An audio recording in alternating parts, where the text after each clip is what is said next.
Na samu tambayoyi da yawa akan wani irin shinkafa ne yafi dacewa ma mai ciwon suga. Na faɗa a nan cewa mai ciwon suga zai iya amfani da shinkafa ko da wani iri ne in ya bi doka, amma ana ta tambaya na akan wanne ne yafi kyau. To ku sani cewa ko ita brown rice ne, ko farin rice ne, ko parboiled rice ne, ko basmati rice ne, mai ciwon suga zai iya amfani da shi, musamman in ya bi doka akan yadda zai ci abinci. So ku sani cewa ba wani irin shinkafa da mai ciwon suga ba zai iya amfani da shi ba. Amma tambayan shi ne wani irin shinkafa ne ya fi dacewa. A gaskiya shinkafan da ya fi dacewa ma mai ciwon suga shine basmati rice. Meye ne dalilin da basmati rice ya fi dacewa ma mai ciwon suga? Na ɗaya shine glycemic index ɗin basmati rice bai kai sauran shinkafan ba. To me yasa nashi bai kai sauran shinkafan ba? Don yana da fiber, musamman ana kiran shi amylose. Wannan amylose din resistant starch ne, yana tabbatar cewa shugan da yake cikin basmati rice bai shiga jininka da wuri ba, amma yana shiga a hankali.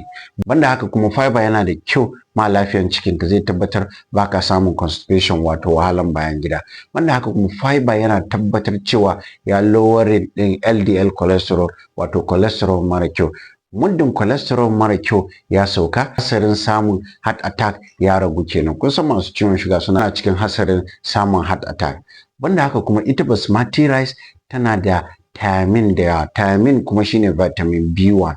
Shi yana da kyau ma lafiyan kwakwalwa. Banda haka kuma tana da su selenium da su magnesium da sauran minerals masu amfani. Don haka abubuwan da basmati rice yake da shi shine ya sa shi ya fi sauran shinkafa. Kar ka yi kuskuren cewa tunda shi ya fi kyau ka ci da yawa. In ka ci da yawa zai ɗaga ma shuga. Don haka ka ci kaɗan da ganye da yawa.